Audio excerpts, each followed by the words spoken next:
Hey, my Emo brothers. This is in response to Craig's show. I understand what he was saying about it being a superhero show, and some of this stuff was actually in the comic book, and that's fine. You know, facts are facts, and comic books can be positioned any way you want them to be positioned. But the Black Panther is T'Challa, okay? Just like Iron Man is just not a guy that suits up in the suit. Tony Stark's his Iron Man. You just can't put somebody else in his stead and he becomes Iron Man. Same thing with Superman. Same thing with Batman. You just can't put somebody in the cape and cowl and they're the same person. They're not. You know, the Black Panther has been T'Challa for, 50 years.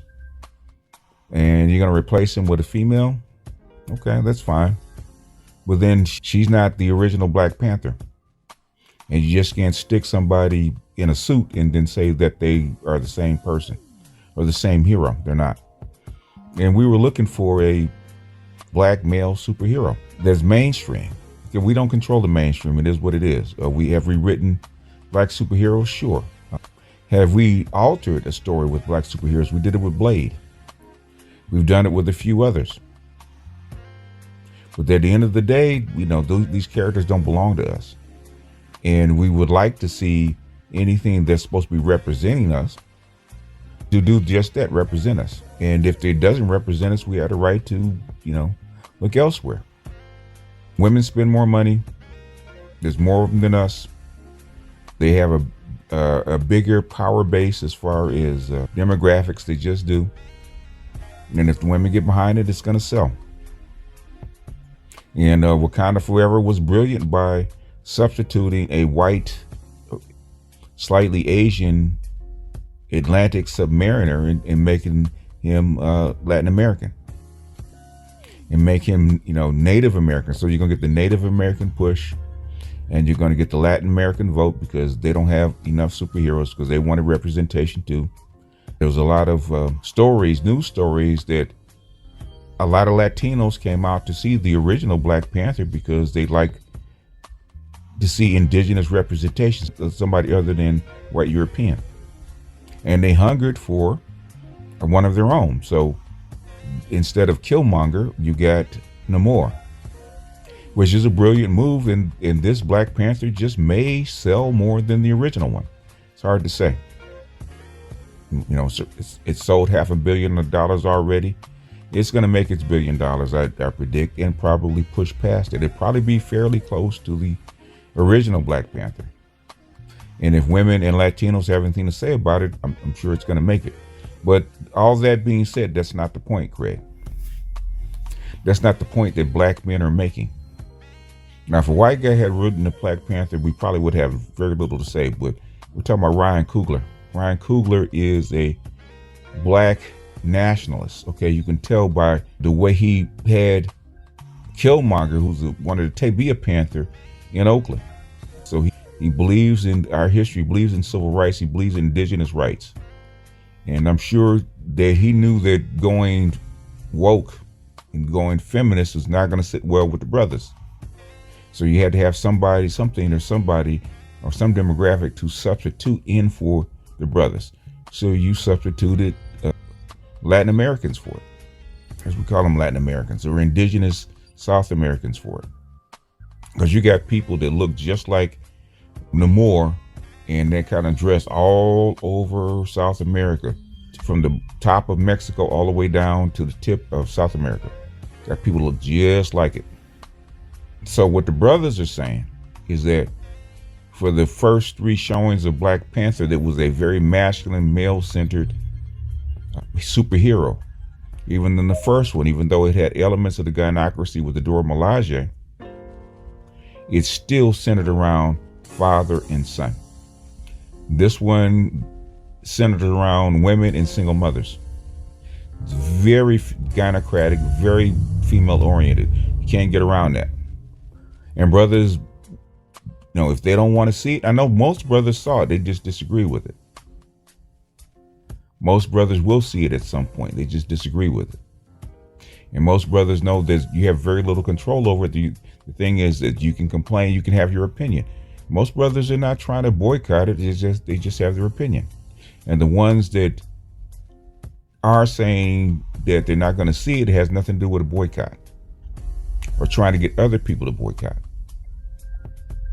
It's just saying they don't want to see it because they don't like to see their heroes, their icons replaced. Comic books and myths are more than just markets. Markets is where the movies make their monies, but they're more than just markets. They're icons, they're images, they're archetypes. Every time you see a little boy, when I was a little kid with a towel around his neck leaping out of the window, he was trying to be Superman because that's what you saw. Those are archetypes that embed themselves into the minds of young people. It's not just pretend. It's not just a movie. It's more than that. That's how come the stuff sells products. People get on a plane and go to war. That's what Maverick Top Gun is about, is to get people to actually go out and join the Navy or go out and join the Air Force so they can hopefully get to fly a jet or hopefully get to participate in this kind of what they call masculine endeavor we call the military.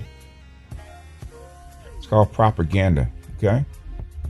So even though it's white, it's pretend. It's pretend, but the thing is, it's not pretend as far as an archetype.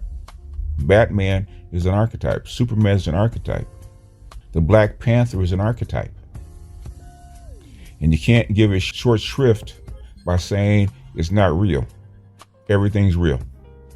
Everything real, from the messages they push to the archetypes they put in front of you. Everything's real. And too many times, I don't have to tell you, what goes on the big screen filters down into everyday life in some shape, form, or fashion. There's probably very little difference, or I say, very little room between with the woke stuff we getting with the Woman King and Black Panther and this kind of gynocratic look or gynocratic slant on a male dominated enterprise, and what you see in politics with the 4 or 5 major black female politicians running for office that attempted to run for office.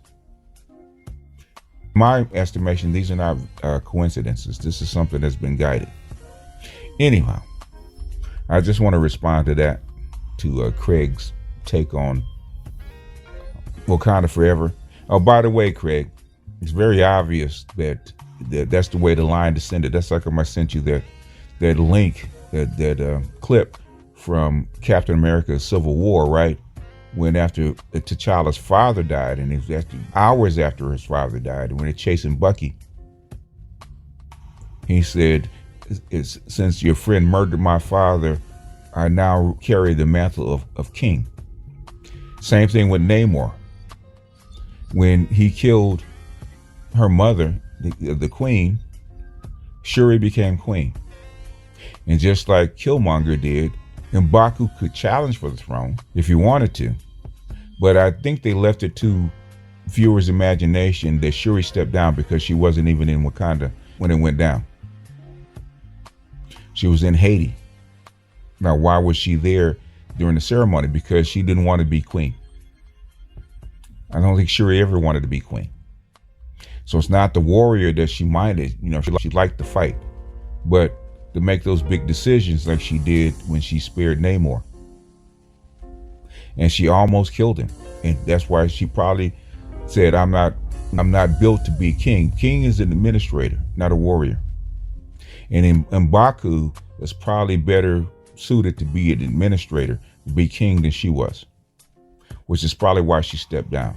The Black Panther and him and being king are not the one and the same. This whole Challenge Day stuff comes from the Hudlin brothers. Anywho, let me bounce off here. This is B Just Out, and I'll see you guys on the next one. Peace.